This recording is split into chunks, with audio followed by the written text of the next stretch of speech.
Praise the lord. ప్రభు పేరిట మీ అందరికీ shalom. ఆయన పెంట కుప్ప మీద నుంచి దీనులను పైకి లేవనెత్తువాడుగా ఈరోజు మనకి కనిపిస్తున్నాడు. నీవు లేదా మనుష్యులందరూ కూడా పరిపూర్ణ నీతిమంతులు కాకపోయినప్పటికీ కూడా, ఎన్నో లోపాలు ఉన్నప్పటికీ కూడా దేవుడు తన ఉద్దేశాలను మనుషుల పట్ల నెరవేరుస్తాడంట. అది దేవుని యొక్క వ్యక్తిత్వంగా మనకి కనిపిస్తుంది. ఒకరోజు ఒక దైవజనుడు ఒక ఇంటికి వెళ్ళటం జరుగుద్ది. ఆ ఇంటికి వెళ్ళినప్పుడు ఆ ఇంటి పెద్దతో ఆ దైవజనుడు మాట్లాడతాడు. నీకెంతమంది పిల్లలు ఉన్నారో వాళ్ళందరినీ ఒకసారి పిలిస్తే దేవుడు వాళ్ళల్లో ఒకరిని రాజుని చెయ్యాలి అని ఆశపడుతున్నాడు అనేసి అనటం జరుగుద్ది. వెంటనే ఆ ఇంటి పెద్ద ఏం చేస్తాడంటే తనకున్న పిల్లలందరినీ తీసుకొని రావటం మనం చూస్తాం. ఆ పిల్లలందరూ ఆ దైవజనుడు ముందుకు వచ్చి నించున్నప్పుడు దైవజనుడు కూడా ఏమనుకుంటాడు అంటే, అబ్బా ఎంత బాగున్నారు వీళ్ళు, ఒక్కొక్కరు ఆజానుబాహుల్లాగా ఉన్నారే, ఇంత అందంగా ఉన్నారే అని దైవజనుడు కూడా అనుకుంటాడు. అయితే వెంటనే ఈ దైవజనుడు ఏం చేస్తాడంటే ఒక్కో కుమారుడి దగ్గరికి వెళ్ళి ఆయన హస్తాన్ని ఆ పిల్లల మీదకి వేస్తాడు. పెద్ద కుమారుడి దగ్గరికి వెళ్ళి ఇలా చేయి వేసినప్పుడు దేవుడు మౌనంగా ఉంటాడంట. దేవుడు ఏమీ మాట్లాడంట. అయితే దేవుడేంటి మౌనంగా ఉన్నాడు, బహుశా ఈ అబ్బాయి కాదేమో దేవుడు ఎన్నుకున్నవాడు అనేసి రెండో కుమారుడి దగ్గరికి వెళ్తాడు. దేవుడు మౌనంగా ఉంటాడంట. మళ్ళీ మూడో కుమారుడి దగ్గరికి వెళ్ళినప్పుడు కూడా దేవుడు మౌనంగా ఉంటాడంట. ఇలా నాలుగో కుమారుడు, ఐదో కుమారుడు, ఆరో కుమారుడు ఇలా వెళ్ళినప్పుడు దేవుడు చాలా మౌనంగా ఉంటాడంట. అయితే ఈ దైవజనుడు అనుకుంటాడు, నేను కరెక్ట్ ఇంటికే వచ్చానా అసలు అని తనకే భయం కలుగుతుందంట. అయితే మళ్ళీ ఆయన ప్రార్థన చేసుకుంటాడు, ప్రభువా మరి మీరు పంపిన ఇంటికే నేను వెళ్ళాను, మీరు ఎవరి మీద నా హస్తము వేసినా మీరు మౌనంగా ఉంటున్నారు, మరి ఎవరిని మీరు రాజుగా ఎన్నుకోవాలనుకుంటున్నారు అని ఈ దైవజనుడు దేవుడికి ఒక ప్రశ్న వేస్తాడు. అయితే దేవుడు అంటాడు, ఇంకొక పిల్లడు ఉన్నాడు, రమ్మని చెప్పమను అంటాడు.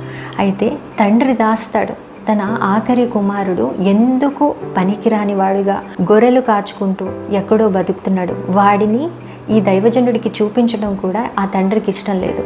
లోకము చూసే చూపు వేరు, దేవుడు చూసే చూపు వేరు. అయితే ఈ దైవజనుడు, నీకెవరైనా ఇంకా పిల్లలు ఉన్నారా అంటే, ఒకడు ఉన్నాడండి, వాడెందుకు పనిచేయని వాడు నా కుమారుడు, నేను వాడిని పిలుస్తున్నాను అనేసి ఎక్కడో కొండల్లో గొర్రెలు కాచుకుంటున్న ఆ చిన్ని బిడ్డని ఈ యొక్క తండ్రి పిలవటం జరుగుద్ది. దూరంగా ఉన్న ఆ యవ్వన బిడ్డ 13 నుంచి 14 బాలుడు దూరం నుంచి వస్తూ ఉన్నప్పుడు ఈ దైవజనుడు కూడా అనుకుంటాడంట, ఏంటి చూడటానికి బలహీనంగా ఉన్నాడు, ఇతన్న దేవుడు ఎంచుకున్నాడు అని ఇంకా మనసులో అనుకుంటూ ఉండగానే దేవుని ఆత్మ దైవజనుడి మీదకి వచ్చి ఇతనే నేను ఎన్నుకున్న కుమారుడు అని మాట్లాడటం ఆయన వింటాడు.